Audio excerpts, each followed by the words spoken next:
Well, I'm recording this today on World Women's Day, and every year during Lent, we celebrate this day along with everybody else, and of course Mothering Sunday, which was the coming Sunday, Mother's Day, as the two have become combined. Mothering Sunday was originally when the servants, mainly ladies, left the big houses, and once a year they were given this Sunday off by their masters, of course, to return to their home parishes, be in their home, their mother churches, and it also gave them the opportunity to take a posy of spring flowers for their own mothers. It's a practice that many of our churches still have, but it reminds me here in Lent of how God, in his Son Jesus Christ, was already beginning the process of restoring the rightful equality of women in his creation. And what a slow process we have made of this since Jesus started giving women back their rightful place. And all those other equality restorations that even in church we've failed yet to achieve, as I think, as God would wish them to be. It's something we still struggle with, something I've often been castigated by both male and female clergy, by my own adopted denomination as well as the Anglican Church in which I grew up. But this equality of men and women before God, along with the many other hang-ups church and world have, this tribalism especially, it's one of my deepest regrets that often come into my Lenten reflections as I, with many, visit that desert place with Jesus in our preparation for the new life of Easter. Lent, as we know it, is now common practice among Christian denominations, but in the Eastern churches they consider Advent to be Lent, and this Western Lent to be the Great Lent, as they call it. In most Western churches, Lent is celebrated as the 40 days, not counting Sundays, before Easter. But the word Lent actually comes from the Anglo-Saxon word for Lenten, which means spring, a reference to the new life, the new possibilities in life with Jesus.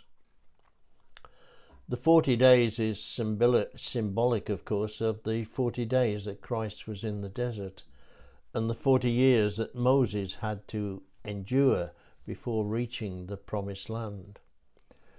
A spring bursts forth for us and schools go back, and as we will soon be able to have our haircuts, it may seem to us as if we too are moving out of a desert place into a more promising land, one where we can once again begin making our own plans for the future. I know many churches probably are looking to see where they go from here as they come back together, or do they just do the same old thing again in the same old way? So can I ask, have any of you in the past, or perhaps are at the present, developing that perfect plan for your life? Perhaps had it not quite work out as you planned it to be. Well, we've been down that road as a family, just like Christ Church has throughout the years. I was in the ideal job for me, but did not know the true spirit of the Lord. Instead of continuing in what I thought was the ideal way, perhaps also got to the point of thinking I'd made a mistake, left without a plan, and then, of all things, What happened?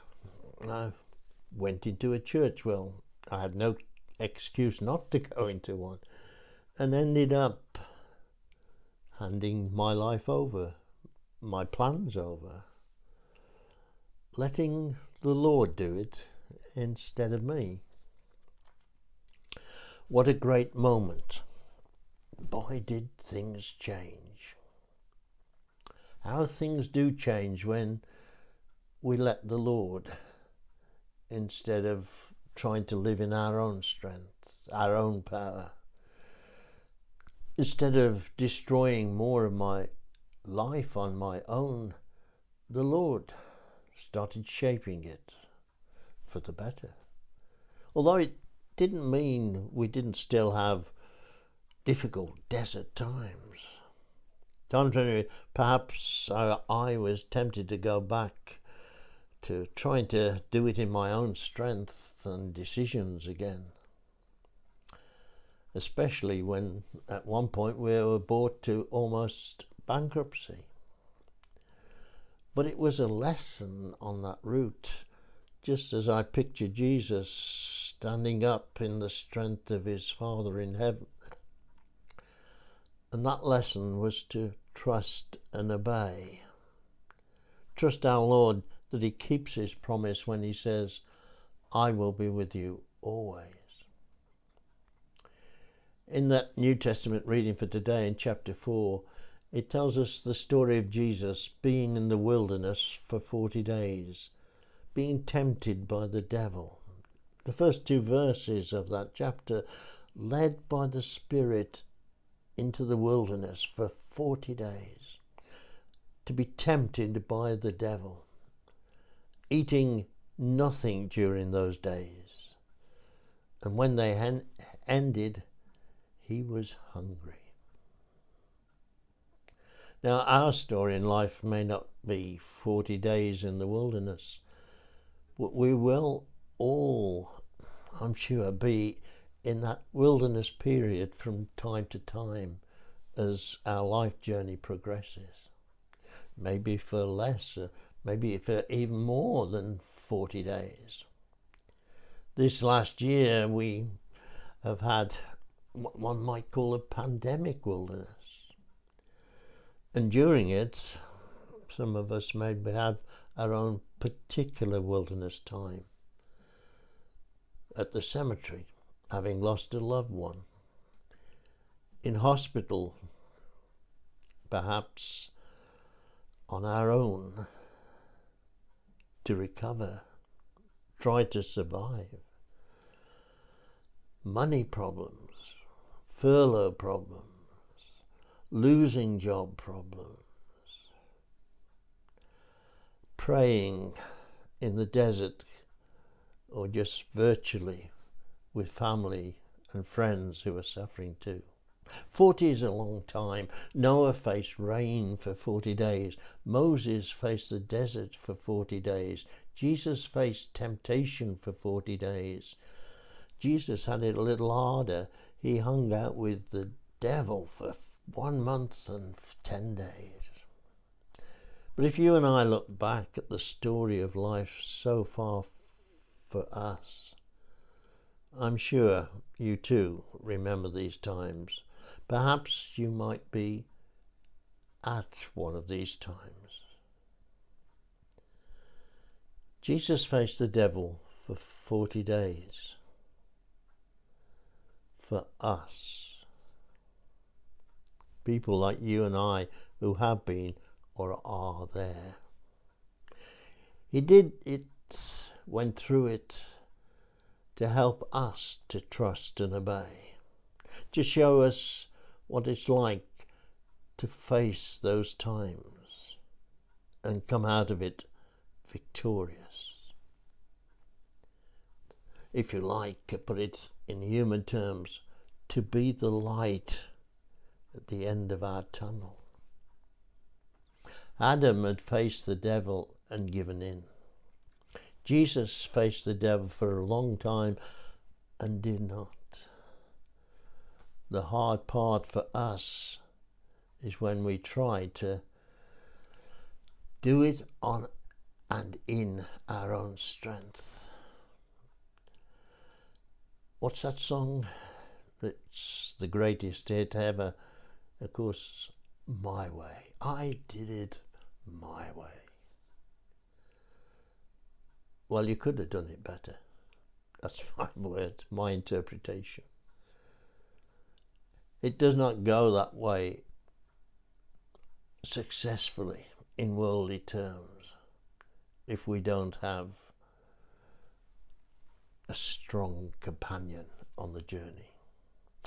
Jesus proved to us that we can succeed in our battles through these desert times, these lonely times, these mind-crushing times, when we trust and obey him.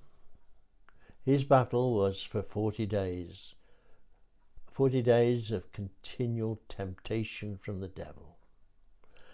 Do this, do that. If you, and these words too matter, if you know your Father in heaven, if you are the Son of God, then you can do what I tell you. You can jump, you can eat, you can do anything you want to do. Now that's one for us who know Jesus too, isn't it? Where that if, then surely I can.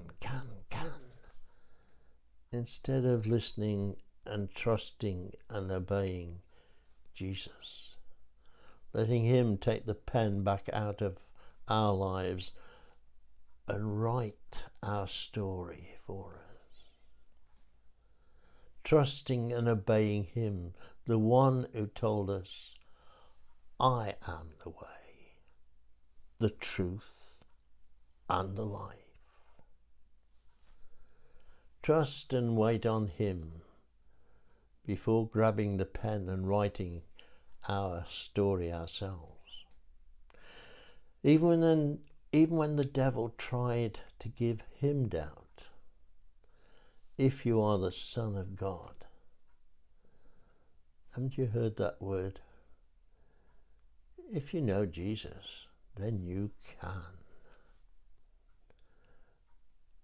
No, not unless it's his way, his truth, and his light for your life. God is not done writing our story. He wants a good result. He wants the best. He wants us to have that fullness of life that comes from knowing him. That's why he sent Jesus to walk our pathway with us. God bless till we meet again.